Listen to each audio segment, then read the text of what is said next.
बहुत सारे भक्तों को ये जानकारी जरूर मिले। बहुत ऐसी एक डीप लीला बता रहा हूँ। प्रवेश करते हैं गर्भगृह में और जब आचमन कराने के लिए कई बार देखने को मिलता है कि दूध भात के जो चावल है। मैं ये जानना चाहती हूँ कि बिहारी जी को जमुना जल से ही स्नान कराया जाता है क्या? तो ये सिर्फ एक मिथ है कि हमारे बिहारी जी जो है वो यमुना जल से स्नान करते हैं। बिहारी जी गंगा जल से भी स्नान करते हैं। बिहारी जी के गर्भगृह में गए, रोंगटे खड़े होने वाली एक लीला थी कि ठाकुर जी ने ऐसे दर्शन दिए। ठाकुर जी ने कहा कि देख मैं सिंगार। मैंने ऐसा सुना है कि तुलसा जी की माला ठाकुर जी को धारण ना करवा के उनके चरणों में रखी जाती है, ऐसा क्यों? तो बांके बिहारी जी में जब राधा रानी स्वयं समाहित हैं तो राधा रानी, जैसा कि हमने सुना है कि हरदास जी ने ठाकुर श्री बांके बिहारी जी को प्रकट किया है। तो जब सारे संतों ने और जब सब ब्रजवासियों ने उनसे आग्रह ऐसा कुछ हो कि पूरा जनमानस इस कलयुग का दर्शन कर सके, तब स्वामी हरदास जी महाराज ने बांके बिहारी जी को प्रकट किया। तो उस दिन ठाकुर जी प्रकट हुए और बिजली कड़कना और बारिश होना और वहां से स्वयं बिहारी जी प्रकट हुए और राधा। जैसा कि आज पॉडकास्ट होने वाला है बिहारी जी से रिलेटेड, तो बिहारी जी को क्या चीजें पसंद हैं, क्या चीजें नापसंद हैं और उनकी सबसे फेवरेट चीज क्या है, वो आज हम जानेंगे स्वयं बिहारी जी के सेवायत श्री सांवरिया जी से। राधे राधे सांवरिया जी। राधे राधे। श्री कुंज बिहारी श्री अरदास। श्री कुंज बिहारी श्री अरदास। तो आप बताइए सांवरिया जी कि ठाकुर जी को क्या चीज सबसे अधिक प्रिय है? बहुत बहुत धन्यवाद आपका कि आपने अपने पॉडकास्ट में सबसे पहला सवाल, जो कि बिहारी जी की लीलाओं के बारे में हम चर्चा करने वाले हैं आज, तो सबसे पहला प्रश्न ही यही है कि भैया बिहारी जी को सबसे ज्यादा प्रिय क्या है? ठाकुर जी को सबसे प्रिय सबसे पहले तो मैं कहूंगा श्री राधा रानी। उसके बाद अगर हम बात करेंगे कि ठाकुर जी को सबसे प्रिय वस्तु क्या है, तो भैया उनकी वंशी है, यानी कि जो बांसुरी होती है। और वो क्यों है? क्योंकि जो वंशी है, जो ठाकुर जी की बांसुरी होती है, वो राधा और कृष्ण के प्रेम का एक आकार है, एक स्वरूप है।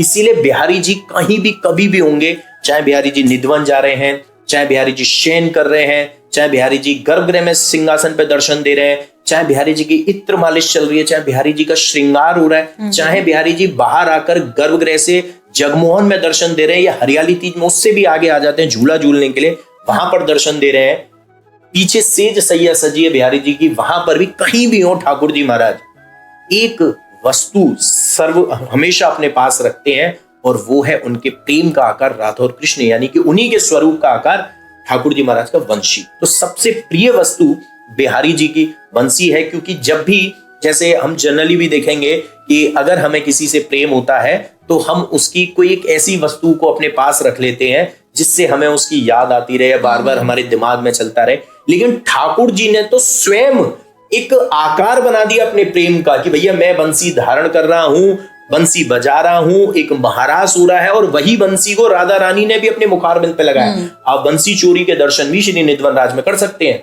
एक ही जगह, पूरे भारतवर्ष नहीं कहूंगा, पूरे संसार में सिर्फ एक ही जगह जहां पर बंसी चोरी के दर्शन है, और निधवन राज में जहां पर राधा रानी ठाकुर जी से रूठ के उनकी बंसी चुरा के ले आई थी, वो स्वयं बजा रही।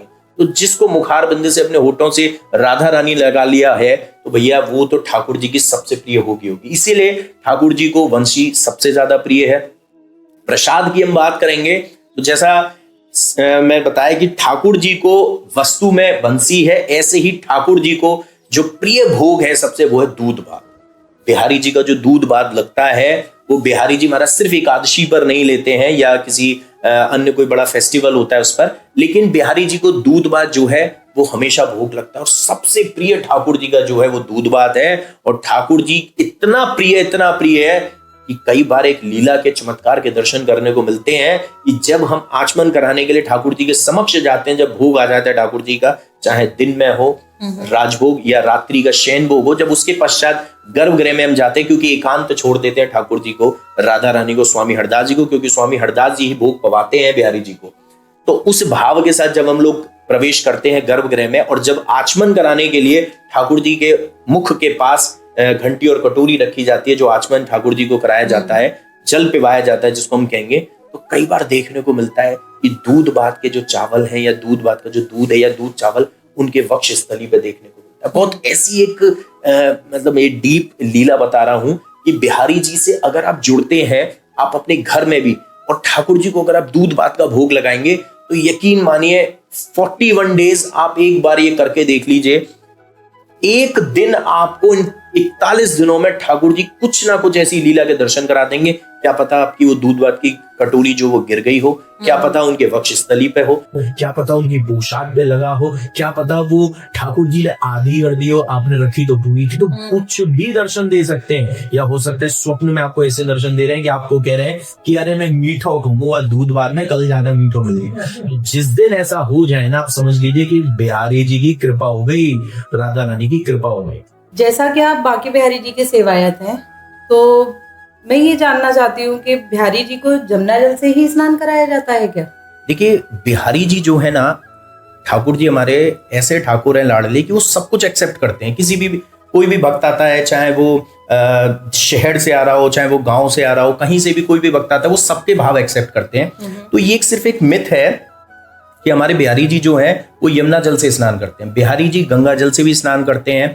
बिहारी जी ने कई बार गंगा जल से भी स्नान किया है। लेकिन क्या है कि यमुना जी जो है, एक तो वृंदावन में ही यमुना जी के आपको दर्शन मिल जाएंगे, और उसके साथ साथ यमुना महारानी जो है वो हमारे ठाकुर जी की, हमारे कृष्ण जी की जो है पटरानी है। तो पटरानी के जल से ठाकुर जी का स्नान कराया जाता है। लेकिन ये सिर्फ एक मिथ है कि बिहारी जी का जो है सिर्फ यमुना जल से स्नान होता है, गंगा जल से स्नान नहीं हो सकता, क्योंकि ठाकुर जी का जो भी चरणामृत जाता है वो एक पवित्र नदी के जल से ही आता है। और यमुना जी और गंगा जी दोनों पवित्र नदियां हैं जिनको हम प्रणाम करते हैं, और हमारे ठाकुर जी की पटरानी है यमुना महारानी। जी बिल्कुल, बहुत ही सुंदर। अच्छा, ये होता है कि तुलसा जी की माला बनती है, लेकिन मैंने ऐसा सुना है कि तुलसा जी की माला ठाकुर जी को धारण ना करवा के उनके चरणों में रखी जाती है, ऐसा क्यों? जी बिल्कुल, सही सवाल है आपका। और मैं चाहूंगा कि आपके इस पॉडकास्ट के जरिए बहुत सारे भक्तों को ये जानकारी जरूर मिले कि बिहारी जी को कभी भी आप तुलसी जी अगर अर्पण करने आना चाहते हैं तो आप थोड़ी सी तुलसी ले आइए, माला भी लाते हैं, तो ये उम्मीद ना रखिए कि ठाकुर जी उसको धारण करेंगे।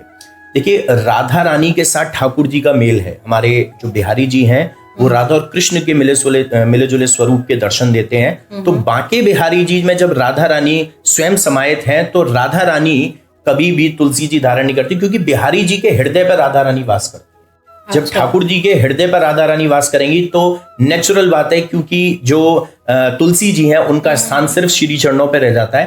तो तुलसी की माला जब हमें मिलती है भक्तों को, तो हमें भी गले में धारण नहीं करनी चाहिए, उसे माथे से लगा के सूखी तुलसी को प्रसाद रूप में लेना चाहिए। लेकिन जो कंठी की तुलसी की माला होती है, वो तुलसी की माला आप धारण कर सकते हैं। तो बिहारी जी महाराज कभी भी तुलसी की माला धारण नहीं करते हैं। बिहारी जी महाराज के हमेशा श्री चरणों पर तुलसी की माला रहती है, क्योंकि हमारी राधा रानी उनके हृदय पर समाई है, और राधा रानी का जब स्थान हृदय पे है तो तुलसी महारानी हृदय पे कोई और नहीं आ सकता है। बहुत ही सुंदर। बिहारी जी को शयन में लड्डू का भोग लगता है क्या? बिल्कुल, ये ठाकुर जी महाराज का मुझे नहीं पता और कहीं मंदिर में देखने को मिलेगा नहीं मिलेगा, लेकिन बांके बिहारी जी जो है वो इतने चंचल हैं कि दिन में कछु खा लें रात में जरूर पावे। जब ठाकुर जी महाराज हमारे रास के लिए जावे और रास करके वापस आवे, तो भैया रास लीला के बाद तो भूख तो लगे। तो ठाकुर जी महाराज के पास आज भी प्रतिदिन दोपहर में हो चाहे रात्रि में हो, शयन के बाद शयन का लड्डू जरूर मिलेगा। हम उसको शयन का लड्डू बोलते हैं लड्डू को, क्योंकि वो शयन में रखा जाता है। इसके साथ साथ ठाकुर जी के पास जो है जल भी रखा जाता है और पान का बीड़ा भी रखा जाता है। अच्छा, शयन एक पर्टिकुलर वर्ड आया, इसको आप अगर डिफाइन करेंगे तो कैसे करेंगे? मतलब शयन का मतलब कुछ लोगों को नहीं पता है कि शयन के समय, देखिए, शयन होती है जैसे ठाकुर जी की सैया है, उसको हम कहते हैं शयन सैया, जिस पे ठाकुर जी सोते हैं। तो जो शयन वर्ड है वो स्लीप्स है, यानी कि वो सोने के उससे यूज में लिया जाता है। तो जब ठाकुर जी सोते हैं, अब इसको अगर देसी लैंग्वेज में कहेंगे, हम ऐसे कहेंगे तो सोने का लड्डू कह लो, लेकिन वो थोड़ा सा ये है कि वो कहीं खाने वाला कि लोग उसको कहीं वो गोल्ड का लड्डू ना समझ लें।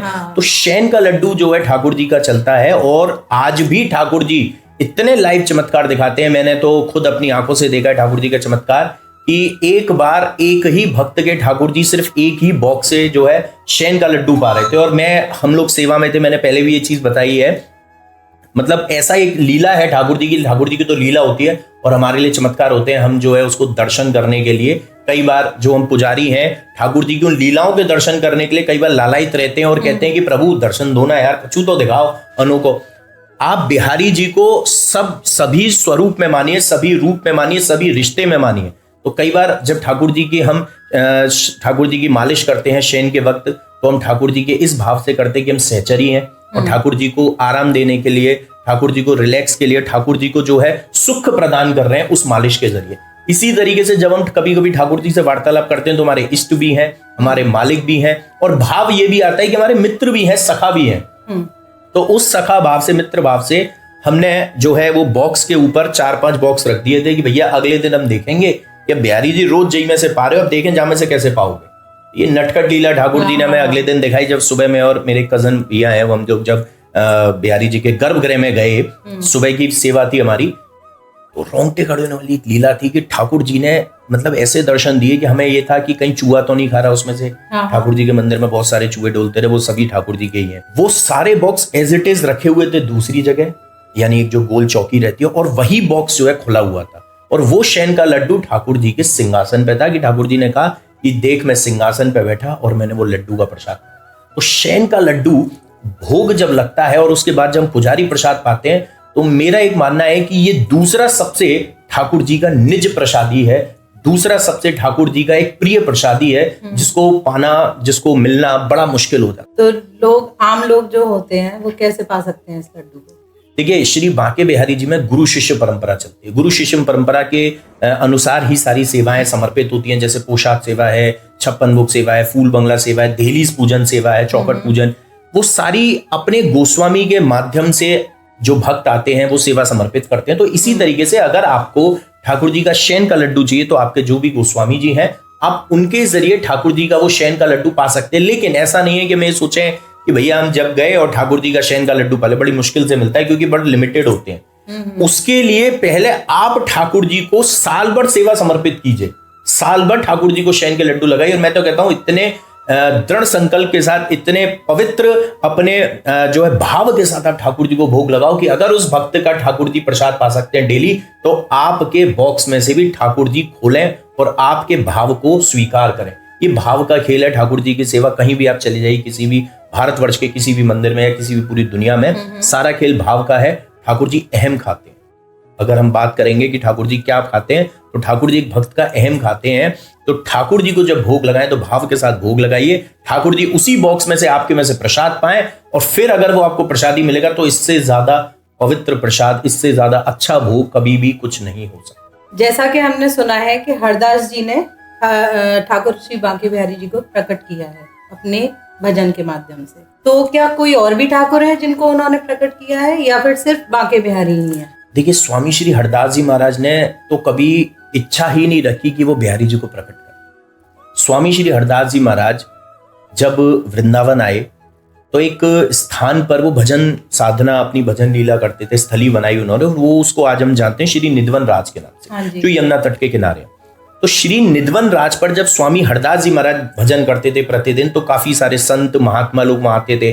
काफी धीरे धीरे जो है पूरे गांव में, वो एरिया में चर्चा होने लगी कि यहाँ पर जो है इस तरीके से भजन संगीत चलता है। और यकीन मानिए इतने सुंदर तरीके से वो अपना भाव प्रकट करते थे भजन के जरिए कि लोग जो है मंत्रमुग्ध हो जाते थे और घंटों खड़े रहते थे। कितने ना जाने मोर, कितने ना जाने गौ माताएं, कितनी गैया जो है, कितने वानर सेना जो है वो वहां खड़ी रहती थी और सिर्फ देखती रहती थी एकटक कि ठाकुर जी के उस भजन संध्या को सुन रही है, उस भजन उनके जो है तपस्या कह लीजिए जो उनकी स्वामी हरदास जी की थी, उस लीला को सुन रही है। और आज भी वहां पर आपको श्री निधवन राज में वानर सेना देखने को मिलेगी। आज भी कई बार आपको निधवन में मोर देखने को मिलेंगे। तो जब सारे संतों ने और जब सब ब्रजवासियों ने उनसे आग्रह किया, अनुरोध किया कि प्रभु आप इस केली में, कुंज में जो है प्रतिदिन जो है आप किसी को देख के मुस्कुराते रहते हो, आप भजन करते रहते हो, तो ऐसा कुछ हो कि पूरा जनमानस इस कलयुग का सभी लोग जो कृतज्ञ हो जाए, सभी दर्शन कर सके। तब स्वामी हरदास जी महाराज ने बांके बिहारी जी को प्रकट किया था। बिहार पंचमी की तिथि थी, पंचमी की तिथि, और आज बिहार पंचमी के नाम से जाना जाता है। जिस दिन राम जी का विवाह भी हुआ है, वो विवाह पंचमी के नाम से भी है। तो उस दिन ठाकुर जी प्रकट हुए और बिजली कड़कना और बारिश होना, घनघोर बारिश थी, खूब बिजली कड़क रही थी। तो जो अद्भुत सभी ने दर्शन किए कि उस केली में से ठाकुर जी ने बोला देखो यहां पर होंगे, जाके देख के आओ। स्वामी हरदास जी ने जब बोला, और वहां से स्वयं बिहारी जी प्रकट हुए, और राधा और कृष्ण दो स्वरूप में थे, लेकिन ठाकुर जी को नतमस्तक किया। स्वामी हरदास जी ने, उनके अश्रुधारा बहने लगी कि प्रभु आपने इस पूरे जनमानस को कृतार्थ कर दिया, आपने इस पूरे जनमानस पे इतनी कृपा कर दी कि आज आपके दर्शन कर रहे हैं। और आज कलयुग में हम सभी जनमानस उन्हीं ठाकुर जी के दर्शन करें, इसलिए हमारे बिहारी जी कलयुगी ठाकुर जी हैं। कलयुगी ठाकुर है। अच्छा, हम ये देखते हैं कि आपने जैसे बताया कि निधिवन में उन्होंने तपस्या की ठाकुर जी के लिए, तो निधिवन में मैं ये देखती हूँ कि जनरली ऐसा होता है कि पेड़ खड़े होते हैं, लेकिन निधिवन में सारे पेड़ ऐसे मतलब झुके हुए हैं, ऐसा क्यों? देखिए, निधिवन राज जो है वो बिहारी जी महाराज की रास स्थली से जाना जाता है, क्योंकि वहीं पर स्वामी हरदास जी उनको भजन सुनाते थे। स्वामी हरदास जी जो है उनका गुणगान करते थे। स्वामी हरदास जी जो है ठाकुर जी से लाड़ लड़ाते थे। मैं लाड़ वर्ड यूज करूंगा क्योंकि स्वामी हरदास जी ने बिहारी जी को जो है एक अपना बालक के रूप में सेवा करी है, बिल्कुल बच्चे के रूप में, तो वो बड़ा लाड़ लड़ाते थे। वहां पर रास होता है आज भी, प्रतिदिन आप देखेंगे। सुबह सुबह आप निधिवन राज चले जाइए, सुबह 4 बजे 5 बजे जब निधिवन राज के कपाट खुलते हैं और आप जब एंट्री करेंगे, वहां एंट्रेंस करेंगे, तो वहां पर जो एक उनकी रास स्थली है, उस रास स्थली में छोटे छोटे पद चिन्ह आपको देखने को मिलेंगे। तो ठाकुर जी महाराज अगर राधा रानी के संग कहीं रास कर रहे हो तो आसपास गोपी और ग्वाले ना हो, ये तो हो ही नहीं सकता। तो जितनी भी लता पता आपको श्री निधिवन राज में देखने को मिलती हैं, वो सभी जो है गोपियां हैं, जो रात्रि में अपने आप ही गोपी स्वरूप धारण कर लेती हैं और दिन में जो है वो झुके हुए पेड़ होते हैं, क्योंकि वो नतमस्तक हैं। जब आप रंग महल से निकलेंगे, राधा रानी का जो स्थान है, रंग महल से दर्शन करके, तो मैं आपको एक रंग महल का भी एक जो है लीला बताता हूं, बहुत सुंदर। कि कई बार ऐसा देखने को मिला है कि रंग महल में जब ठाकुर जी महाराज, जब राधा रानी जो है रंग महल में रात्रि में शैन का लड्डू उनके पास भी रखा जाता है, दातुन वहां भी रखी जाती है, पान का बीड़ा वहां भी होता है, जल वहां भी होता है, साड़ी होती है, उनके श्रृंगार के सारे सामान होते हैं, तो वो सभी जो है व्यवस्थित रूप से रखे जाते हैं। लेकिन जब भी प्रतिदिन ये आपको लीला चमत्कार देखने को मिलेगा, लेकिन जब आप सुबह सुबह जाएंगे, क्योंकि इस पे जी न्यूज वालों ने डॉक्यूमेंट्री भी बनाई हुई है, बहुत सुंदर, तो जब वो आप अंदर जाएंगे रंग महल में देखेंगे, तो कई बार आपको जो चीज देखने को मिलती है वो ये है कि एक लीला के दर्शन प्रतिदिन जो मिलते हैं कि ठाकुर, वहां पर राधा रानी ने जो है दातुन यूज किया हुआ है, वहां पर राधा रानी ने लड्डू पाया हुआ है, वहां पर जल इस्तेमाल किया हुआ है, वहां पर जो चूड़ियां हैं वो हल्की सी कोई चटकी हुई है, साड़ी जो है सब अस्त व्यस्त है, श्रृंगार का सामान अस्त व्यस्त है, क्योंकि राधा रानी जो है उसी श्रृंगार के सामान के साथ, उसी श्रृंगार के साथ जो है रास स्थली पर रास करती है। और आज भी भक्त जो है ठाकुर जी राधा रानी को जो है वहां पर ठकुराइन को हमारी श्रृंगार चढ़ाते हैं रंग महल में। तो रंग महल की ये लीला के जब दर्शन आप लोग करेंगे तो बिहारी जी महाराज के आपको एक ऐसे दर्शन करने को मिलते हैं, जो लीला जो मैं जिक्र करने वाला हूं, कि कई बार हमें ऐसा देखने को मिला है कि जितना बांके बिहारी मंदिर में ठाकुर जी ने लड्डू प्रसाद पाया है, उतना ही रंग महल में राधा रानी ने भी पाया। अच्छा, ऐसा भी होता है? ऐसा भी कई बार चमत्कार ये लीला हमें देखने को मिलती है कि जितना आधा लड्डू अगर राधा रानी ने वहां पाया, तो आधा लड्डू जो है बिहारी जी ने यहाँ पाया।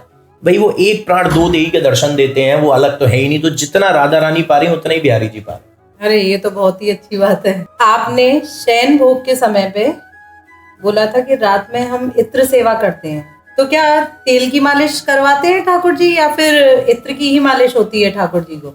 देखिए, बच्चे को होती है तेल से मालिश, ऑयल से, लेकिन बिहारी जी को सुगंधित इत्र से मालिश होती है, प्योर इत्र जो है। प्योर तो पर्टिकुलर कोई इत्र भी होते हैं या फिर सीजनल? हाँ बिल्कुल, सीजनल इत्र होते हैं। जैसे आप ये बाहरी सर्दी में बात करेंगे, इतनी अच्छी सर्दी चल रही है इस वक्त, तो ठंड के मौसम में जो है ठाकुर जी को हिना और केसर का इस्तेमाल होता है, क्योंकि इनकी जो तासीर होती है वो गर्माहट प्रदान करती है। तो जब ठाकुर जी भक्तों को दर्शन देते हैं, अपने सिंहासन पे खड़े होकर 4 घंटे ठाकुर जी दर्शन दे रहे हैं, और 1 घंटे जो है पुजारी जी उनको जब तैयार कर रहे हैं, और फिर जब उनका श्रृंगार बढ़ाते हैं, तो करीब करीब 5 घंटे जो है ठाकुर जी हमारे खड़े रहते हैं। तो जब थक जाते हैं ठाकुर जी, तो हम जितने भी पुजारी हैं, निज पुजारी जो उस टाइम सेवायत हैं, वो बिहारी जी की इत्र से मालिश करते हैं, उनको सुख प्रदान करने के लिए, उनको आराम देने के लिए, कि प्रभु बहुत बहुत धन्यवाद कि आज जिस चीज के लिए, जिस दर्शनों के लिए आपको स्वामी हरदास जी ने प्रकट किया, आपको स्वामी हरदास जी ने आपसे अनुरोध किया, आग्रह किया कि प्रभु आप प्रकट हो, जनमानस को दर्शन दो।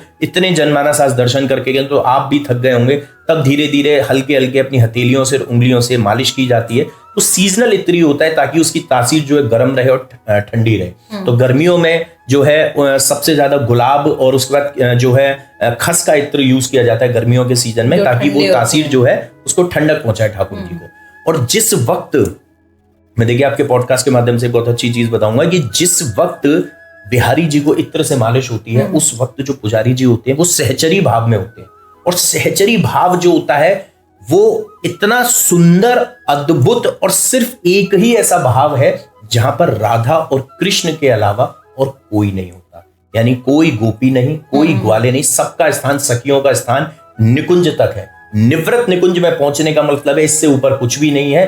वहां सिर्फ स्वामी हरदास जी महाराज हैं और राधा और कृष्ण हैं और उनके अलावा कोई नहीं है। और ठाकुर जी की सेवा कर रहे हैं और ऐसा लाड़ लड़ा रहे हैं कि राधा रानी रूठ गई हैं। तो ठाकुर जी से कह रहे हैं स्वामी हरदास जी कि कब से राधा रानी रूठी हैं, अब तो मनाए लो। और राधा रानी से कह रहे हैं कि कब से रूठी हुई हो, कितनी देर से ठाकुर जी मना रहे हैं, अब तो मान जाओ। तो ये जो भाव है वो सिर्फ उनका आपस के प्रेम का है, उनके लाड़ का भाव है। तो निवृत्त निकुंज में किसी का प्रवेश नहीं है। उस वक्त पुजारी जी जो हैं उनको सवैया सुनाते हैं और जो है इत्र की मालिश करते हैं। तो एक सवैया मैं आपके पॉडकास्ट के माध्यम से कहना चाहूंगा। बिल्कुल। कजरारी तेरी आंखन में क्या भरा हुआ कछु टोना है, तेरो तो हसन औरन को मरन, बस जान हाथ से धोना है। बहुत सुंदर। क्या खूबी ये हुस्न बयान करूं, यह सुंदर श्याम सलोना है, ललित किशोरी प्राण धन जीवन, ब्रज का एक खिलौना है। हमारे बिहारी जी को ब्रज का एक खिलौना कहा है। और ललित किशोरी प्राण धन जीवन यानी हमारे जो स्वामी हरदास जी हैं वो राधा रानी की प्रिय सखी ललता जी के अवतरित है। और इसीलिए राधाष्टमी के दिन ललता जी का जो प्रादुर्भाव जो है और स्वामी हरदास जी का प्रादुर्भाव मनाया जाता है। तो हम लोग जो है स्वामी हरदास जी का प्रादुर्भाव मनाते हैं। तो ललित किशोरी प्राण धन जीवन, उनके प्राण धन है, उनका धन ही बिहारी जी हैं, उनके प्राण ही बिहारी जी हैं, उनका सर्व कुछ सब कुछ बिहारी जी, उनके सर्वेश्वर बिहारी जी हैं। ब्रिज का एक खिलौना है और बिहारी जी महाराज आज भी ब्रिज का खिलौना है। जब आसपास के ब्रिजवासी आते हैं तो उनसे लाड़ लड़ाते हैं और मांगते हैं और सुना के भी जाते हैं, अपना जो दुख है प्रकट करते हैं, अपना सुख प्रकट करते हैं, अपना गुस्सा भी प्रकट करते हैं कि लाला तूने मेरी सुनी ना है। आज भी ब्रिजवासियों को देखिए, ब्रिजवासी और बाहर के जो जनता है उसमें एक बहुत बड़ा फर्क है। ब्रिजवासियों के पास एक्सेस ऑफ लव है कृष्ण का, यानी कृष्ण का अपार प्रेम है। और जो भक्त वृंदावन आ रहा है, जो दर्शन करने आ रहा है, जो सिर्फ उनका कृपा पाने आ रहा है, वो लैक ऑफ लव की वजह से आ रहे हैं कि उनके पास प्रेम की कमी है। तो ब्रिजवासियों ने तो कभी ठाकुर जी को माना ही नहीं कि ये प्रभु है, ये भगवान है, ये कभी नहीं माना। भैया गोपियां भी कहती थी कि लाला पहले नाच के देखा तब तो माखन दूंगी। इनका अपार प्रेम है। और जो भक्त वृंदावन आ रहा है, जो दर्शन करने आ रहा है, जो सिर्फ उनका कृपा पाने आ रहा है, वो लैक ऑफ लव की वजह से आ रहे हैं कि उनके पास प्रेम की कमी है। तो ब्रिजवासियों ने तो कभी ठाकुर जी को माना ही नहीं कि ये प्रभु है, ये भगवान है, ये कभी नहीं माना। भैया गोपियां भी कहती थी कि लाला पहले नाच के देखा तब तो माखन दूंगी। मैं ना दे रही हूं, नहीं तो जा रही हूं, तू नंद के लाला मैं जा रही हूं तेरी शिकायत करवे। तो कई बार तो उनकी शिकायत भी करनी। उनको क्या पता कि भैया ब्रजवासी इतने भोले हैं, उनको नहीं पता कि ये तो साक्षात ठाकुर जी हैं। और ठाकुर जी भी कहते हैं कि ब्रजवासी इतने भोले हैं, मेरे प्राण हैं, मेरे धन है। हम ठाकुर जी को अपना धन मानते हैं और ठाकुर जी हमें अपना धन मानते हैं। जैसा कि मैंने सुना है कि जैसे 56 भोग का तो भोग ठाकुर जी को हमेशा लगता ही रहता है, लेकिन कुछ ऐसी भी चीजें होंगी जो ठाकुर जी को नहीं भोग लगती है क्या? जी बिल्कुल। देखिए, अष्टायम सेवा के अनुसार ठाकुर जी को 56 भोग लगता है। और ठाकुर जी को कुछ ऐसी चीजें हैं, जैसा हम कहते हैं कि लाल चीज से परहेज है। तो गाजर हो गई इस वक्त जो चलती है, पेठा हो गया क्योंकि उसकी बलि दी जाती है, टमाटर हो गया, चुकंदर हो गई, ये कुछ चीजें ऐसी हैं जो लाल रंग की हैं, जो ठाकुर जी को भोग नहीं लगती हैं। लेकिन अगर आप अपने घर में ठाकुर जी की सेवा करते हैं, लड्डू गोपाल जी की सेवा करते हैं, तो आप उनको ये सारी चीजें भोग लगा सकते हैं। ऐसा नहीं क्योंकि घर में ये सारी चीज बाध्य नहीं है, क्योंकि बिहारी जी महाराज की सेवा जो है वो एक पूरे परंपरा, एक रीति रिवाज के अनुसार चलती है, परंपरा पद्धति है पूरी, उसके अनुसार चलती है। तो वहां पर ठाकुर जी को लाल चीज से परहेज रखा जाता है और लाल चीज का भोग नहीं लगाया जाता है। ठीक। ठाकुर बांके बिहारी जी को पंचामृत से केवल एक ही बार स्नान कराया जाता है क्या? नहीं, बिहारी जी महाराज को पंचामृत से वर्ष में 2 बार स्नान कराया जाता है। एक श्री कृष्ण जन्माष्टमी पर, क्योंकि बिहारी जी जो है मूल स्वरूप तो राधा और कृष्ण के हैं।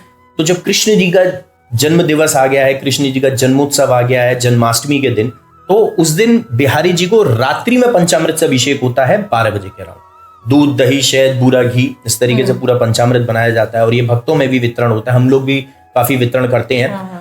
तो बिहारी जी महाराज को एक बिहार पंचमी के दिन होता है और एक होता है जन्माष्टमी के दिन। जन्माष्टमी के दिन तो बिहारी जी मूल स्वरूप कृष्ण जी के इसलिए होता है, और बिहार पंचमी को स्वयं बिहारी जी प्रकट हुए, जैसा मैंने पहले बताया था कि बिहारी जी बिहार पंचमी को प्रकट हुए। तो बिहारी जी को जो है बिहार पंचमी के दिन भी सुबह सुबह जो है पंचामृत से महाभिषेक होता है, जिसको महाभिषेक बोलते हैं। और ऐसे ही महाभिषेक सेम निधिवन में होता है जो उनकी प्राकट स्थली है।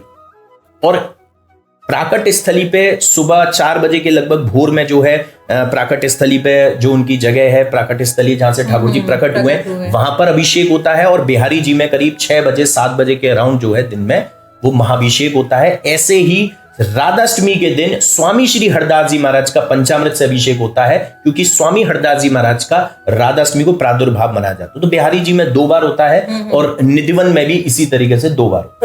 बांके बिहारी जी की जो मंगला आरती है, जनरली ऐसे देखा है कि और मंदिरों में प्रतिदिन मंगला आरती होती है, तो हमारे बांके बिहारी जी में ऐसा क्या है जो साल में एक ही बार मंगला आरती होती है? देखिए, बिहारी जी को सबसे बड़ी बात यह है कि मेरा तो एक मानना है कि नींद बहुत आती है, ऐसा मेरा मानना है।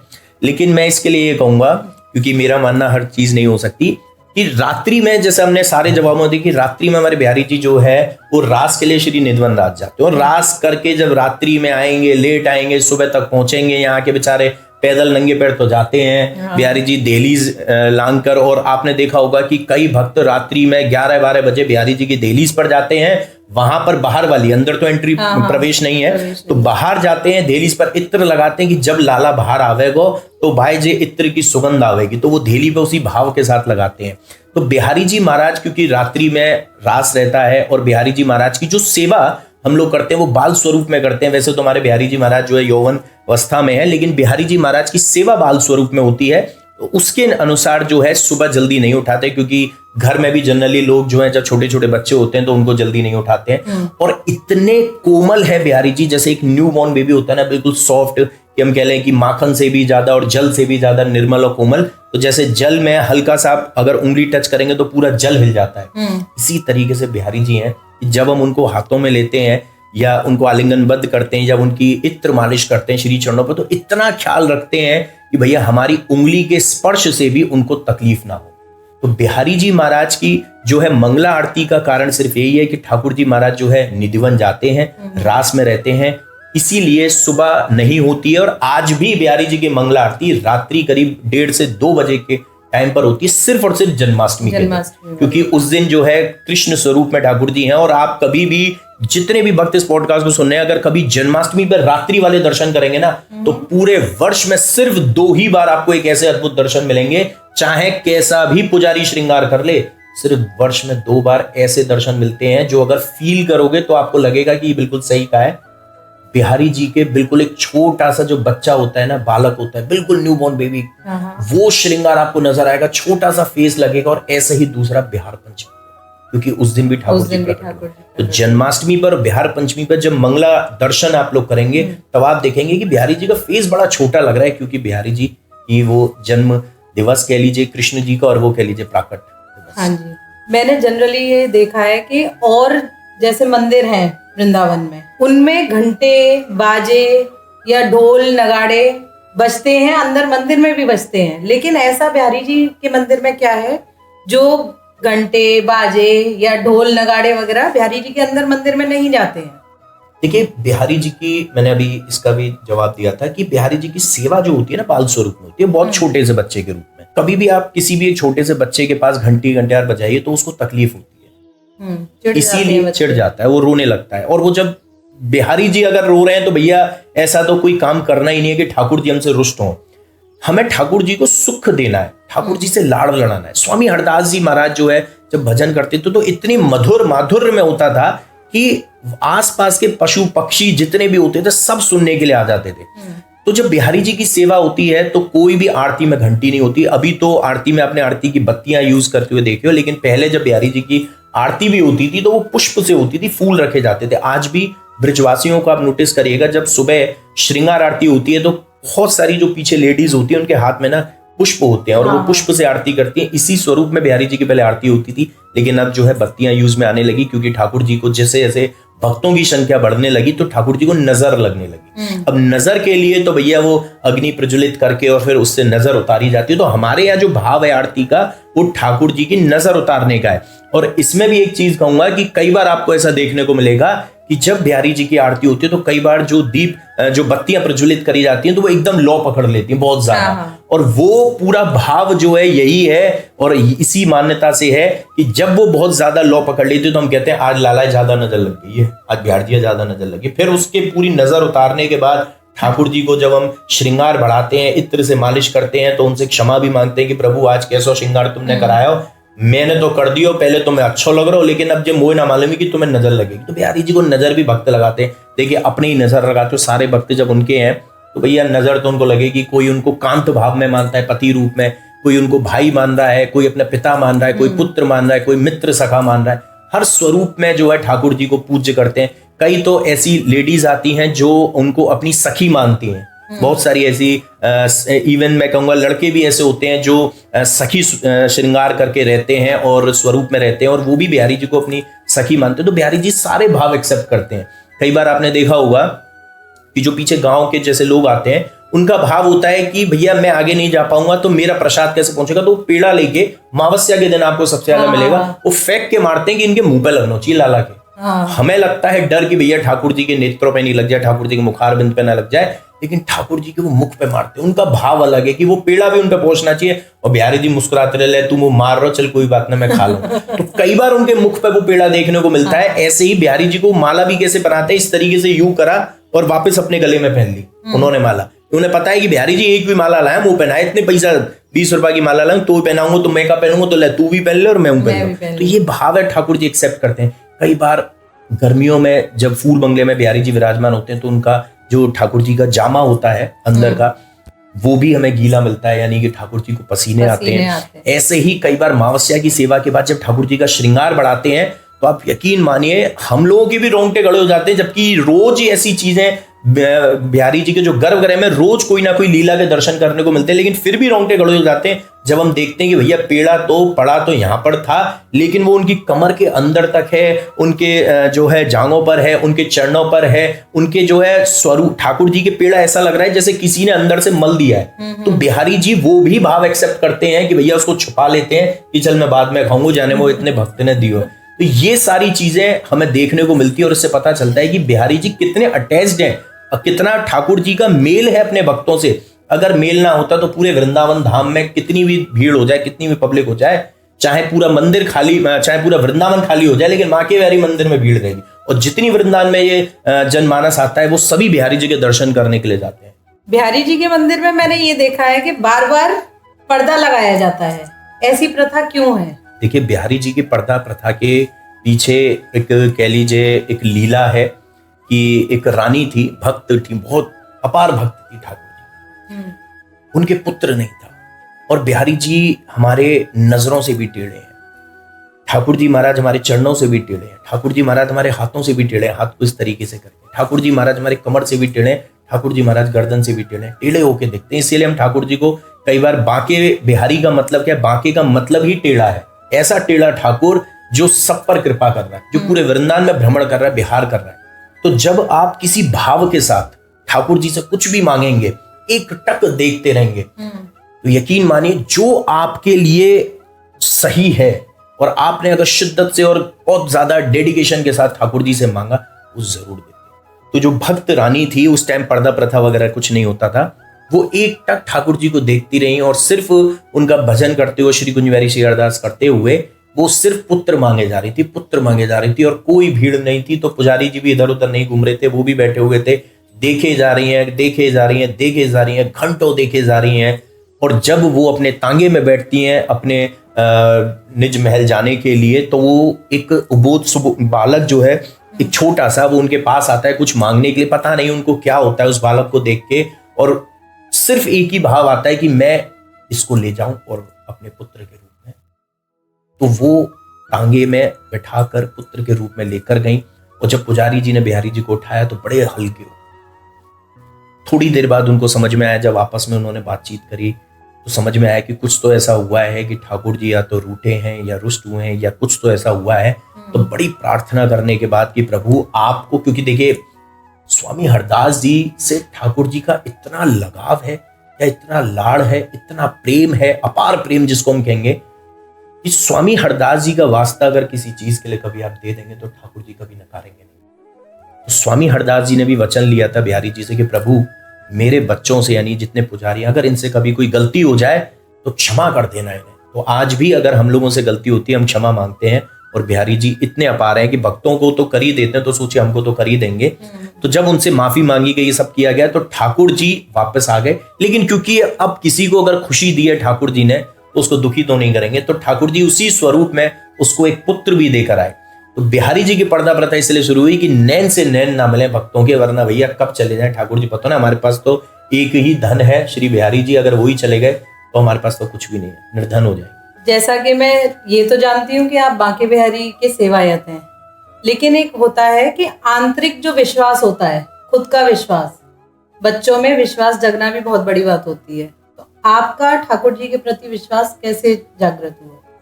देखिए, बिहारी जी की सेवा मिलना और बिहारी जी के प्रति विश्वास जागृत होना, ये दोनों अलग अलग चीजें हैं। सेवा ठाकुर जी की, लोग कहते हैं कि हमें बचपन से सेवा मिली है, बाय बर्थ सेवा मिली है, लेकिन मेरा एक मानना है कि सेवा का जो एक ये कह लीजिए प्लानिंग है, ये पिछले बर्थ से बनती है। आपने इतने कर्म किए होंगे, इस तरीके से इतने कर्म किए होंगे कि बिहारी जी भी मजबूर हो गए कि मैं इसको इस जन्म में अपने यहाँ सेवक के रूप में लाऊं, अर्चक के रूप में लाऊं, अपना श्रीअंग सेवी बनाऊं। तो सबसे पहले तो यही है कि पिछले जन्म में कुछ ऐसे कर्म करे कि बिहारी जी ने इस लायक समझा और अपना श्रीअंग सेवी बनाया। अब जब आप श्रीअंग सेवी बन जाते हैं और जब आप धीरे धीरे धीरे बड़े होते हैं, तो आप देखते हैं कि वृंदावन धाम में जब भी भ्रमण करेंगे, कहीं भी निकलेंगे, तो ठाकुर जियों के दर्शन हो रहे हैं। और फिर जब आप अपने घर जाते हैं तो अपने माता पिता से आप देखते हैं कि भैया वो किसकी पूजा कर रहे हैं, वो अपने ठाकुर की पूजा कर रहे हैं। तो कई बार ऐसा होता है कि बचपन में जब शुरुआत होती है कि हमको लगता है कि मैं अपना एक बताऊं कि मैं जब तक ठाकुर जी को स्पर्श नहीं किया था, मुझे लगता था कि ठाकुर जी कैसे होंगे, पत्थर के होंगे, कैसे होंगे, मैं क्षमा मांगता हूं। लेकिन जब स्पर्श किया पहली बार, और मेरा बड़ा लालसा थी कि मैं स्पर्श करूं, जब मैंने पहली बार स्पर्श किया तो रोंगटे खड़े होने, एक बहुत छोटा शब्द है कि गूज़बम्स आ जाना, लेकिन आंखों से आंसू आ जाना। और आज भी जब भी मैं ठाकुर जी को स्पर्श करता हूं, और मैंने पहले भी बोला, तो बिल्कुल वही फील आता है कि बिहारी जी को जैसे कि एक जल में हमने उंगली डाली और वो पूरा जल हिल जाता है। इतने बिहारी जी जो है सॉफ्ट है, इतने बिहारी जी कोमल निर्मल है। तो बिहारी जी के प्रति जब आस्था जुड़ती है कि आप बिहारी जी से कहीं भी चलते फिरते कुछ भी मांग लो, तो प्रभु आज मेरा पेपर है, देख लियो कैसे कराओगे, क्या कराओगे, मैंने कुछ नहीं पढ़ा, एक बार तो पेपर ही कैंसिल हो गया। उसके अलावा बिहारी जी के संग ऐसे जुड़े कि ठाकुर जी से कह रहे हैं कि प्रभु मोह ना पतो, मैं तो देखो पढ़ के क्या जाऊं, रात्रि में शाम की सेवा है, सुबह अगले दिन पेपर है, मैंने तो आपकी सेवा में अपने आप को सुपुर्द कर दिया है, अब आप देखो। तो जो मैं अपना एक ये लीला भी बताऊंगा, इसमें एक चमत्कार मेरे साथ ये हुआ कि सेम यही चीज मेरे साथ हुई कि मैं रात को बिल्कुल नहीं पढ़ पाया, मैं रात्रि में सेवा में था, अगले दिन मेरा एग्जाम था और मैं बहुत सोच रहा कि मैं क्या करूं। तो मैंने सोचा कि चलो ठीक है, सेवा करने के बाद रात्रि में पढ़ लेंगे। लेकिन जब रात्रि में थोड़ी देर लेटते हैं तो इतनी थकान हो जाती है कि नींद आ गई। सुबह 4 बजे 5 बजे नींद खुली, पता चला 9 बजे से एग्जाम है, क्या किया जाए। तो जो मेरा एक आदत है कि मैं 10 साल के जो क्वेश्चन पेपर्स होते जो पहले आए हुए हैं, मैं उनको निकाल लेता हूँ और उन्हीं में से क्वेश्चंस ले लेके कॉमन जो होते वो पढ़ता हूँ। मैं उतना टाइम नहीं था मेरे पास कि मैं कॉमन क्वेश्चंस निकालूं। मैंने एक रैंडमली एक पेपर उठाया और मैंने उसके जो 5 क्वेश्चंस होते हैं, मैंने वो 5 के 5 रट लिए। मैंने कहा जो होगा देखा जाएगा, कुछ नहीं भी आएगा तो मैं तो यही लिख दूंगा, बिहारी जी मुझे नहीं पता, आप देखो। आप यकीन मानेंगे, मैं जब पेपर देने गया, मेरे हाथ में जब पेपर था, पिछले मतलब अगले 10 मिनट तक मैं सिर्फ वो सवाल देखता रहा। तो मेरे से मेरे टीचर बोलते हैं कि क्या हुआ, आता नहीं है क्या? मैंने कहा सर आता तो इतना है, कुछ नहीं आता था, लेकिन अब सब कुछ आता है, क्योंकि उन 5 सवाल में से जो मैंने सिर्फ 5 ही पढ़े थे, 4 सवाल उसमें थे। और मैं ही एक बच्चा था जो मैंने उनको बोला कि ये 6वें साल का पेपर आ गया है, यानी 6 साल पहले वाला जो पेपर है वो ये छप गया है।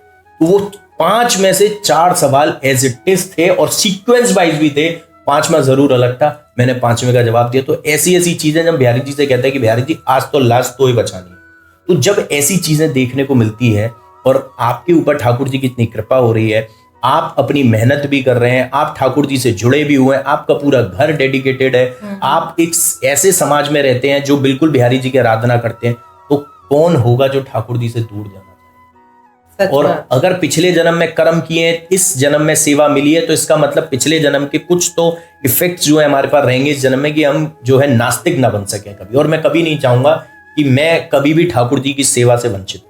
आपने सेवायत होते हुए भी डिजिटल प्लेटफॉर्म पे आने का सोचा, तो इसमें कुछ आपको परेशानियों का भी सामना करना पड़ा, या फिर ये विचार आपके मन में कैसे आया?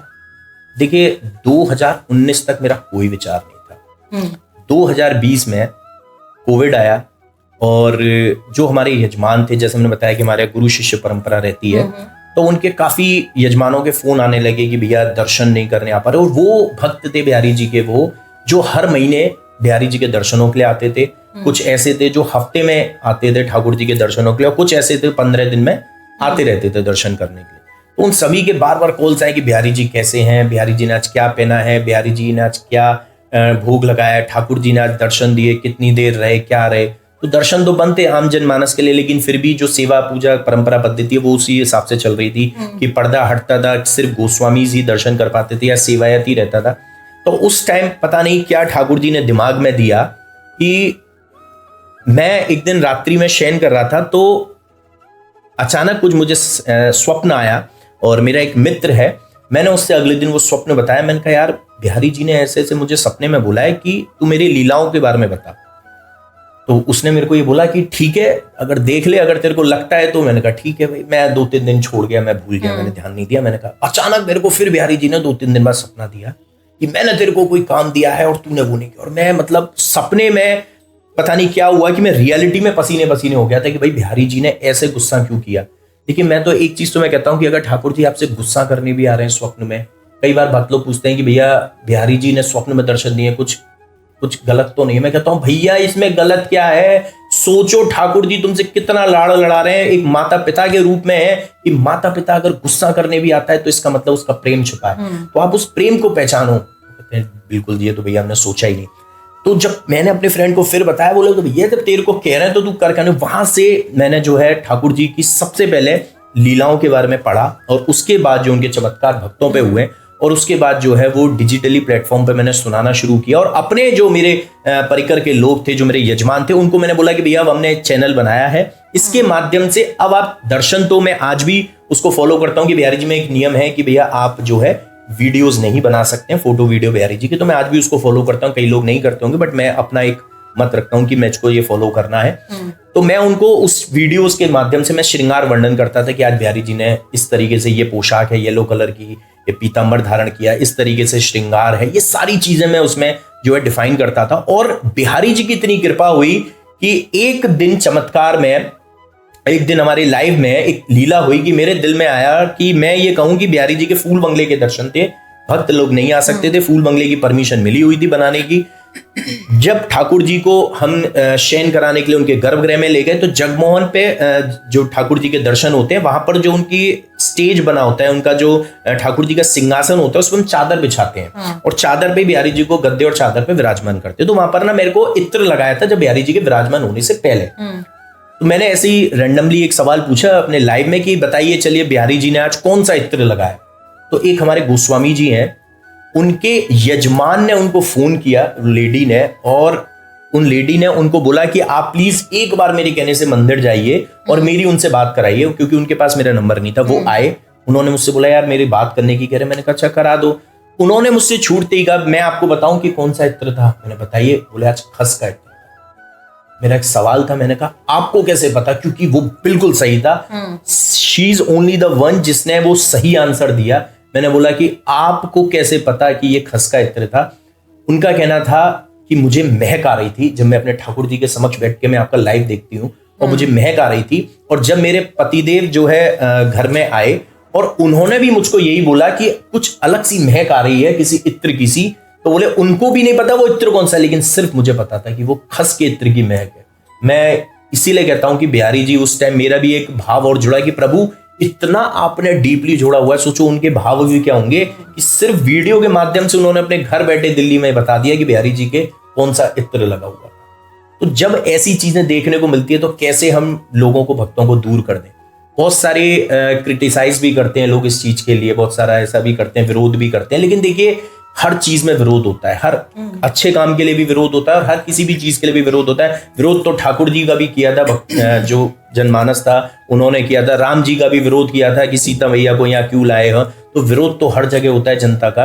लेकिन भाव के लिए जो जुड़ रहा है, उस भाव से जो जुड़ रहा है, हम उसके लिए जुड़ रहे हैं। कि हमारा एक ये है प्लेटफॉर्म कि भैया आप डिजिटली जुड़िए, आप बिहारी जी के दर्शन करिए, उनके भावपूर्ण दर्शन करिए। आप ये मान के करिए कि जितने भक्त लोग दर्शन करें उन्हीं के नेत्रों से, नैनों से आप बिहारी जी को निहार रहे हैं, और बिहारी जी की लीलाओं के बारे में जानिए और अपनी गुरु की वाणी को भी जानिए। जो आपके गुरु हैं उनकी गुरु की वाणी को डिजिटली सुनिए ताकि आप उसको अपने जीवन में अमल कर सकें। क्या सच्ची भक्ति केवल मंदिर जाना ही है? देखिए, सच्ची भक्ति मंदिर जाकर शुभारंभ तो हो सकती है, लेकिन सच्ची भक्ति सिर्फ मंदिर में रहे ये नहीं है। हवा हर जगह मिलती है, बाहर निकलेंगे गर्मियों के टाइम में हर जगह हवा है क्योंकि हम सांस ले रहे हैं, लेकिन फिर भी हमको पंखे के नीचे बैठना पड़ता है हवा पाने के, हमको एसी के आगे बैठना पड़ता है। लेकिन वो जो हवा हमको पंखे की और एसी की मिलती है वो इतना हमको कर देती है, सफिशिएंट कर देती है कि हम जो है उसके बाद अपने काम कर सकें। तो अपने जीवन में आप भक्ति को उतारिए, आप अपने जीवन में भक्ति के साथ जो है चल सकते हैं। जिस तरीके से नारद जी नारायण के पास पहुंचे कि कहते हैं कि प्रभु मुझसे बड़ा भक्त तो शायद ही कोई आपका होगा, क्योंकि मैं तो हर वक्त जो है नारायण नारायण करता रहता हूं। नारद जी से नारायण जी बोले कि हो सकता है, लेकिन चलो आज पृथ्वी लोक पे भ्रमण करा के ला। तो वो पृथ्वी लोक पे भ्रमण कराने के लिए लाए। तो वहां पर एक किसान जो है फसल काट रहा था और वो जो है नारायण नारायण का ठाकुर जी का जाप करता जा रहा था और अपने फसल काटता जा रहा था। तो भगवान ने उसको दिखाया कि देख, तुम तो सिर्फ नारद जी जो हो, तुम तो सिर्फ नारायण नारायण बोल के अपना जो है बाकी का काम करते हो या वो सारी चीजें करते हो, लेकिन ये देखो ये मेरा ही नाम लिए जा रहा है और अपना काम करे जा रहा है। यानी आपको दोनों चीजों को मैच करना है, आपको दोनों चीजों को एक साथ लेके चलना है, मर्ज करना है कि आप काम भी करते रहे, अपना कर्म भी करते रहे, क्योंकि कर्म प्रधान है सनातन धर्म में, और आप ठाकुर जी की भक्ति भी करते रहे। तो इसीलिए भक्ति आपको एक पथ दिखाती है सच्चाई का, ईमानदारी का, और आपको एक सही पथ दिखाती है कि जिस पर आपको चलना है। अगर आपकी भक्ति अटूट है, आपका विश्वास ठाकुर जी के प्रति अटूट है, तो आप किसी भी नेगेटिव जगह भी पहुंच जाएंगे ना, जहां की वाइब्स ही नेगेटिव हो, उस जगह से भी आपको इफेक्ट नहीं होगा, बल्कि आपके अंदर इतनी पॉजिटिविटी होनी चाहिए कि आप उस नेगेटिव जगह को भी पॉजिटिव वाइब्स में बदल सकें। तो भक्ति सच्ची करिए, झूठी भक्ति नहीं चाहिए। ठाकुर जी को सब कुछ पता है, ईमानदारी के साथ भक्ति कीजिए और अपने जीवन शैली में उसको अपना कर। आजकल जैसे आप देख रहे हैं कि डिजिटल प्लेटफॉर्म बहुत हाइक ले ली है जिसने, तो हम आजकल देखते हैं जैसे भक्ति तो कर रहे हैं आज के युवा जो हैं, मैं खासतौर से युवाओं की बात करूंगी, क्योंकि युवा क्या कर रहे हैं, केवल वीडियो बनाई और डाल दी कि आज हम यहाँ दर्शन करने गए, आज हम वहां दर्शन करने गए, या फिर अपनी डांस की वीडियो डाल दी। क्या यही भक्ति कहलाती है? नहीं, बिल्कुल नहीं। देखिए, भक्ति का अर्थ ये है कि अगर आप किसी भी चीज में जाते, देखिए जैसे कई बार ऐसा सुनने को मिलता है कि लोग कहते हैं कि मैं मंगलवार के दिन प्याज नहीं खाता या मैं मंगलवार के दिन नॉनवेज नहीं खाता। मेरा एक मानना है कि सिर्फ क्या मंगलवार के दिन ना खाने से आप शुद्ध रहेंगे? बिल्कुल नहीं। तामसिक चीजों का सेवन करने से आप चाहे मंगलवार को करें, चाहे पूरे हफ्ते करें, चाहे सिर्फ एक दिन करें, आप कहलाए तो जाएंगे कि आप जो है कोई भी सात्विक भोजन नहीं करते और आप शुद्ध शाकाहारी नहीं है। तो इसी तरीके से आपको अपने जीवन में अमल करना होगा। आप देखिए कि प्रेमानंद जी की काफी सारी जो है वीडियोस होती हैं जिसमें वो एक जो है संदेश देते हैं युवाओं को। सारी चीजें सुनते बहुत लोग हैं, बात आती है कि अमल कितने लोग करते हैं। अपनी गुरु की वाणी को, अपने गुरु की जो कहना चाहते हैं, गुरु जो संदेश देना चाहते हैं, उसको सुनिए और उसको अपने जीवन शैली में अमल करिए। तो अगर डिजिटली आप कहीं भी जा रहे हैं और आप दर्शन कर रहे हैं, तो सर्वप्रथम डिजिटल करने से पहले, लोगों को कराने से पहले खुद तो निहार लो ठाकुर को। कई बार ऐसा होता है कि लोगों ने वीडियो कॉलिंग चालू करी बिहारी जी में और या वीडियोस बनाना शुरू किया, बाहर तक निकल आए, पूरा वीडियो बनाया उन्होंने और उसके बाद वो बाहर निकल आए। अगर आप उनसे सवाल पूछेंगे, प्रश्न पूछेंगे, क्या बिहारी जी के दर्शन किए? हाँ जी बिल्कुल, बहुत अच्छे दर्शन हुए। सिर्फ एक ही सवाल कि क्या आपने उनकी पोशाक देखी, उसका कलर क्या है? मैं यकीन मानिए कई बार सेवा के टाइम पर मुझसे बहुत सारे लोग जब कहते हैं कि भैया पेड़ा दे दो, प्रसाद दे दो, बर्फी दे दो, बांसुरी दे दो, पटका दे दो, ये भौतिक चीजें हैं जिसमें भक्त उलझ जाता है। भक्त नहीं कहूंगा, मैं कहूंगा दर्शनार्थी उलझ जाता है। उसी दर्शनार्थी में कुछ ही ऐसे भक्त होते हैं जो निकल कर आते हैं और जिनको एक एक स्वरूप का पता है कि ठाकुर जी के कपोलों पे जो कुंडल है फूलों का वो हिल रहा है हवा से, और कैसा उनका श्रृंगार है, आगे है पीछे है, उनका मांग का टीका कैसा है, उनके टिपारे कैसे हैं, उनके कुंडल कैसे, उनका जो है बाजूबंद उन्होंने कहां पर बांधा हुआ एग्जैक्टली बता देंगे। उनकी इतना छोड़िए, वो ठाकुर जी के जो है जो लहंगा है उसकी जो प्लेट्स है ना वो भी बता देंगे कि भैया 7 प्लेट थी कि 11 प्लेट थी कि 15 प्लेट थी। वो होती है भक्ति। उनको ना पेड़ा ना बर्फी ना लड्डू और ना उनको बंसी और इनसे, क्योंकि वो अपने नेत्रों में बसा लेते हैं। तो वो जब सवाल उनसे पूछेंगे तो वो पूरा वर्णन कर देंगे स्वरूप का। लेकिन जब आप एक भौतिक भक्त से पूछेंगे, दर्शनार्थी से पूछेंगे, तो वो सिर्फ नहीं बता पाएगा, लेकिन उसको ये पता है कि यहाँ पे सारी चीजें रखी हुई।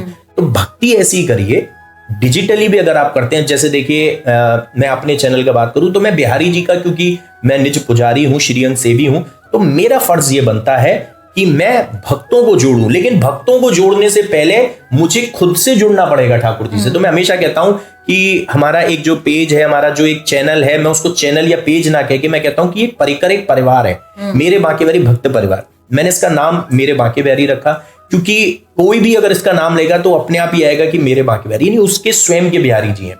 तो जब मैं कहता हूं कि सबसे पहला भक्त इस परिवार का मैं हूं जिसने ये चीज ज्वाइन करी, उसके बाद बाकी धीरे धीरे धीरे पूरा परिकर बना। आज काफी भक्त लोग उसको फॉलो करते हैं, ठाकुर जी से जुड़े हैं। कई ऐसे भक्त हैं हमारे पास जो विदेश से भी आते हैं, इंडिया से भी, जो कभी पहले बिहारी जी को जानते नहीं थे, उनके बस नाम सुना था, कभी वृंदावन नहीं आए। उन्होंने जब दर्शन किए तो ऐसे अद्भुत दर्शन मिले उनको कि एक भक्ति और लीला सुनाता हूं। एक छोटा सा बच्चा था, वीडियो देख देख के अपने घर वालों को बोलने लगा मुझे वृंदावन जाना है और मुझे नितिन भैया से मिलना है और मुझे बिहारी जी के दर्शन करने हैं, क्योंकि उसको एक लालसा होने लगी। ये होती है भक्त की पहचान कि उसकी तड़प होने लगी, उसको वो तरसने लगा उनको देखने के लिए कि जिस स्वरूप को वो इतना वर्णन कर रहे हैं कि भैया ऐसे हैं, एक जहां से देखो वहां से लगता है, टेढ़े नजरों से आप जहां खड़े हो जाओ वहीं देखते हैं। लेकिन वो बच्चा थोड़ा जो है क्लॉस्ट्रोफोबिया का बीमारी थी उसको, तो फोबिक था, तो वो जो है भीड़ भाड़ से ज्यादा ना वो दर्शन नहीं कर सकता। तो मैंने उनके माता पिता को, मेरे से कांटेक्ट नहीं हो पाया था उनको, मैंने उनको बाद में ये चीज बोली थी, तो मैंने उनके माता पिता को बोला था कि आपने इसको दर्शन कैसे कराए, कि भाई इतनी भीड़ में। तो बोले भैया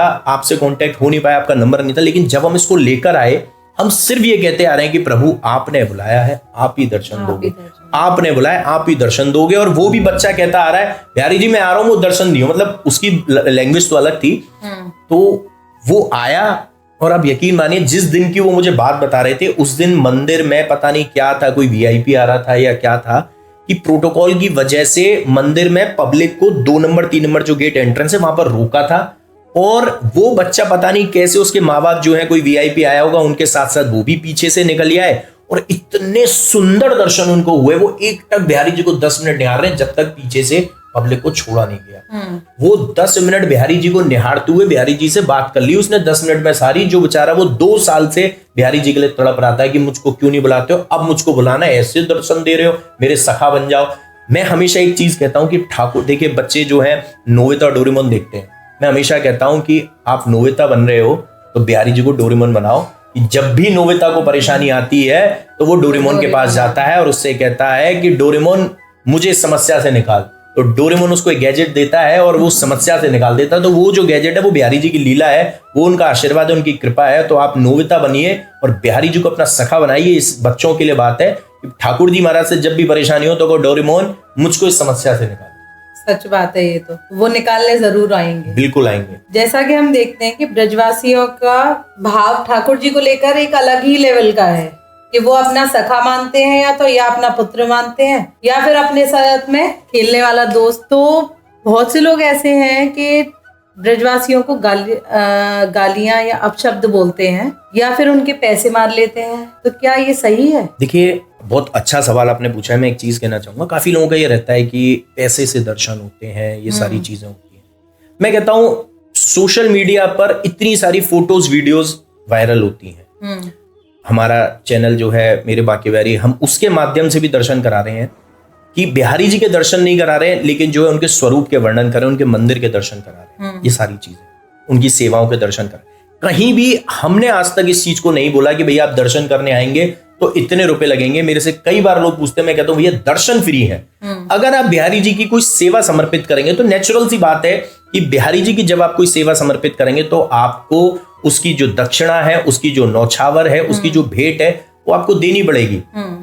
मान लेते हैं एक भक्त आज दिल्ली से वृंदावन के लिए आया है, सबसे पहले पेट्रोल पंप गया, पेट्रोल डलवाने के लिए, क्या वो ये कहेगा पेट्रोल पंप वाले से कि मैं वृंदावन बिहारी जी के दर्शन करने जा रहा हूँ, तेल फ्री में डाल दे? क्या वो डालेगा? नहीं डालेगा, वो उसका कर्म है। उसके बाद किसी ढाबे पे बैठता है चाय के लिए, वो सिर्फ चाय पीने के लिए भी ढाबे वाले से कहे कि भैया मुझे एक चाय या 2 चाय तो फ्री पिला दो मेरे लोगों को, मैं वृंदावन बिहारी जी दर्शन करने जा रहा हूं, क्या वो ढाबे वाला चाय पिला देगा? नहीं पिलाएगा, वो भी उसका कर्म है। ये कर्म एक ऐसा है कि जब एक कारीगर लड्डू गोपाल जी को बनाता है ना, कभी देखिएगा वो कैसे बनाता है, अपने पैरों में फंसा के बनाता है और उनके नैनों को, उनके नेत्रों को नुकीले करने के लिए खूब ठोकता है, पर उस वक्त वो उसके लिए सिर्फ एक ऑब्जेक्ट है जिसका वो जो अपना कर्म कर रहा है।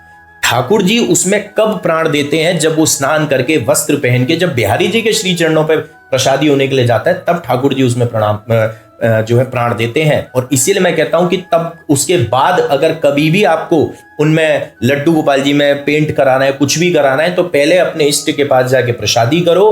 प्रसादी करने का मतलब ये कि प्रभु इनके प्राण आप रखिए, तब तक इलाज होगा, उसके बाद वापस आएगा। जैसे एनेस्थीसिया दिया जाता है, एनेस्थीसिया देने का मतलब ये है कि सिर्फ अब एक ऑब्जेक्ट बन चुका है, अब जो है डॉक्टर उस पर जो है इलाज करता है और उसके बाद एनेस्थीसिया के इंजेक्शन का जब असर कम होता है तब वो वापसी आती है।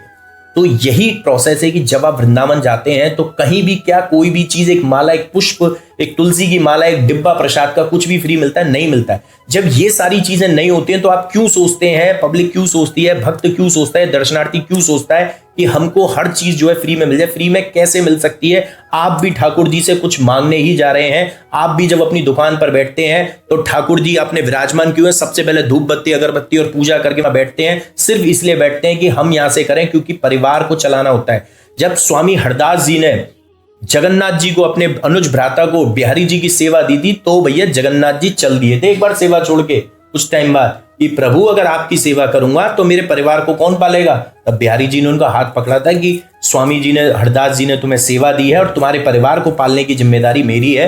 यहाँ इतनी भीड़ आएगी जो संभाले नहीं संभलेगी, और आज वही चीज चल रही है। तो बिहारी जी ने ही तो भैया वचन दिया है कि परिवार को पालने के लिए, अगर सभी जो है परिवार को पालने के लिए सेवा छोड़ के चले जाएंगे तो भैया सेवा कौन करेगा? बिहारी जी की। इसीलिए कभी भी वृंदावन आए तो जिन ठाकुर जी ने ब्रजवासियों को अपना प्राण धन माना है, जिन ब्रजवासियों को कहा है कि ये मेरे प्राणों से प्रिय हैं, अगर आप उनके लिए कुछ भी अपशब्द इस्तेमाल करते हैं तो आप यहां से सिर्फ और सिर्फ पाप अपराध लेकर जाएंगे, जो कभी नहीं होना चाहिए। आप ये सोचिए कि जब कोई, चाहे मुजरिम हो, चाहे जो है वो बेचारा विक्टिम हो, जब वो चौकी पे भी कहीं भी जाता है ना पुलिस के सामने, तो वो कभी भी दरोगा को चिल्ला के नहीं बोल सकता है, कभी भी उससे कुछ नहीं बोल सकता, बल्कि दरोगा उसको 4 बातें सुना देता है, पुलिस। तो मेरा सिर्फ कहने का मतलब ये कि आप कितने ना जाने अपने पापों को नष्ट करने के लिए वृंदावन आ रहे हैं। वृंदावन में प्रवेश भी बढ़ जाता है। स्वयं हमारी राधा रानी और ठाकुर जी जब रास करते थे तो भैया देवी देवताओं के प्रवेश वर्जित थे। स्वयं महादेव नहीं आ सके, जो महादेव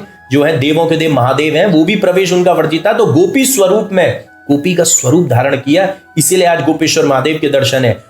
लक्ष्मी देवी जब प्रवेश करना चाहती थी तो भैया उनको भी प्रवेश नहीं मिला, ब्रजवासियों ने तो उनको भी रोक दिया।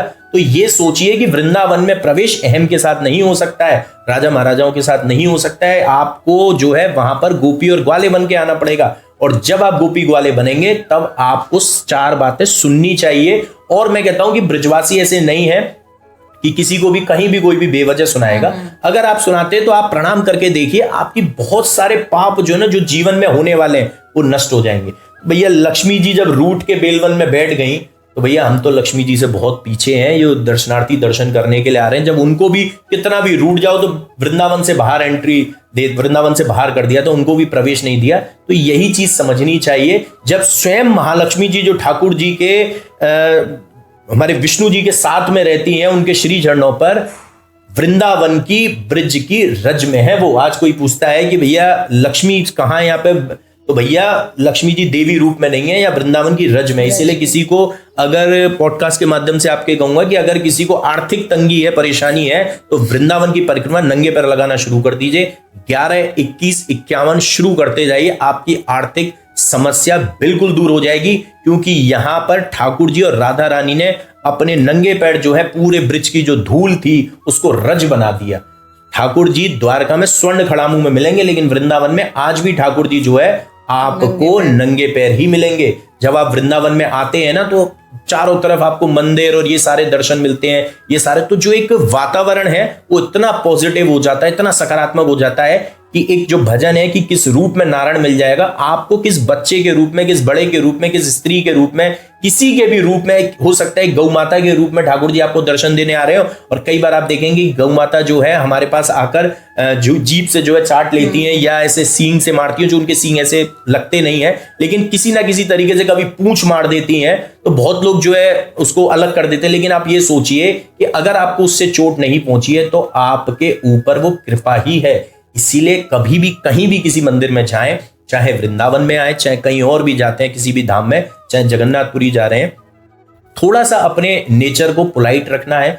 और मैं भी जाता हूं कहीं भी तो भैया नतमस्तक जो जैसा वो बोल रहे हैं सुनता जा रहा हूं, क्योंकि अपने घर में आके हम राजा या शेर बन सकते हैं, वहां तो भैया उनका घर है, वो ब्रजवासी हैं, वहां तो उनको नतमस्तक करके जाओ। और यकीन माने जिस दिन ऐसा करना मतलब दर्शनार्थियों ने, श्रद्धालुओं ने शुरू कर दिया ना, वो भक्त की श्रेणी में आ जाएंगे। अभी भक्त की श्रेणी में नहीं आ सकते दर्शनार्थी, जब तक अहम रखेंगे। अहम ही ठाकुर जी खाते हैं, तो भक्त की श्रेणी में आना है और ठाकुर जी को पाना है तो राधा रानी के तो नाम का गुणगान करना पड़ेगा, लेकिन ब्रजवासियों को प्रणाम करना पड़ेगा। बहुत ही सुंदर भाव है आपका। क्या भक्ति और करियर साथ साथ चल सकते हैं?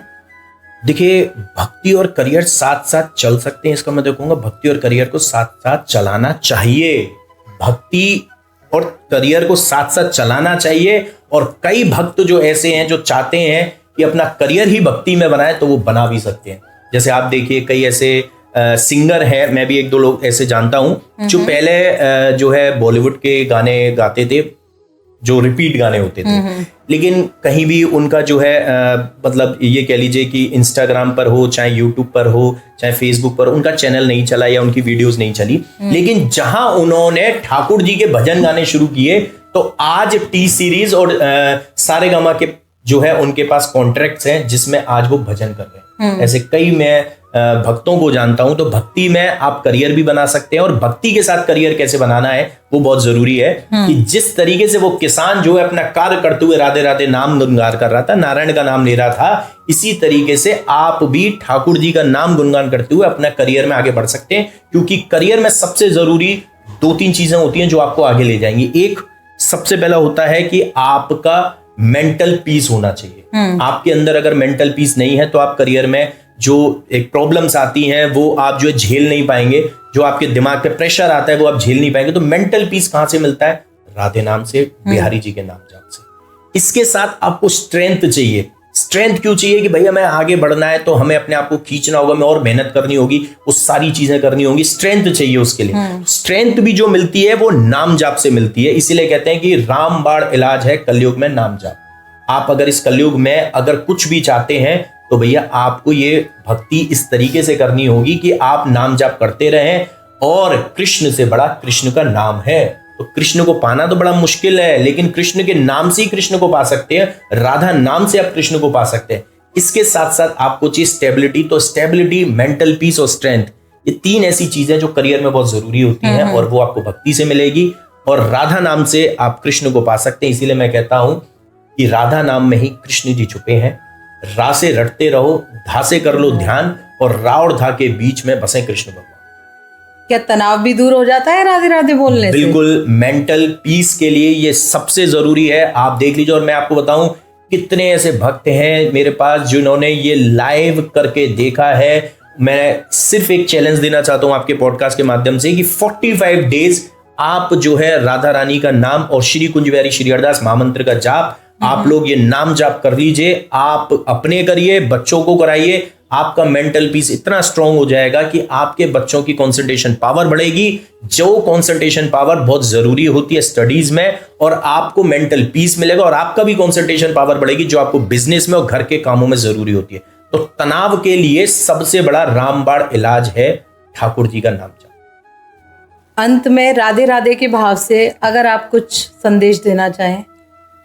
देखिए, राधा रानी के भाव के साथ अगर संदेश देना है तो मैं यही कहूंगा कि राधे तुम बड़ी भागनी, कौन तपस्या कीन, 3 लोक तारण भयो सो तुमरे अधीन। यानी ठाकुर जी जो 3 लोक को तार रहे हैं वो तुम्हारे अधीन हैं। और राधा राधा रटत ही भव व्याधा मिट जार, कोटि जन्म की आपदा श्री राधा नाम से जाए। यानी कि जो आपकी कोटि कोटि जन्म की विपदा है, परेशानी है, आपदा है, वो श्री राधा नाम से जाइए। इसके साथ जो हमारा एक भाव है कि राधे मेरी स्वामिनी और मैं राधे जू को दास, और जन्म जन्म मोय दीजियो श्री वृंदावन को वास, यानी हम क्या मांग रहे हैं? श्री वृंदावन का वास। इसी में एक सवैया और सुनाता हूं।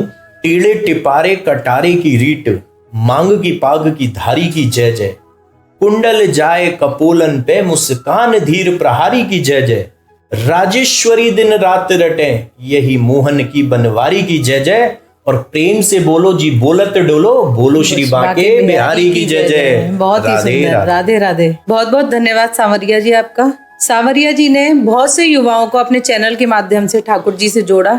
मैं उनका बहुत बहुत शुक्रिया अदा करना चाहूंगी जो मेरे चैनल पर उन्होंने आकर पॉडकास्ट रिकॉर्ड करवाया। बहुत बहुत धन्यवाद आपका। और मैं आपके चैनल के माध्यम से कहना चाहूंगा कि वृंदावन का पहला पॉडकास्ट चैनल है, और मुझे बहुत खुशी है कि आप बिहारी जी के, ठाकुर जी के, कहीं भी ठाकुर जी का जो भाव है अपने पॉडकास्ट के जरिए जो है वो भक्तों तक पहुंचा रहे हैं। और इसके साथ साथ बहुत सारी और भी नई नई चीजें हैं, एक्सप्लोर कर रहे हैं, बहुत जरूरी है। और आपका चैनल जिद्दी दक्षा के नाम से है, और बिहारी जी के श्रीअंग सेवी हैं ये भी। बिल्कुल, ये शायद किसी को नहीं पता होगा तो मैं बता देता हूँ कि बिहारी जी के श्रीअंग सेवी हैं और बिहारी जी की सेवायत हैं।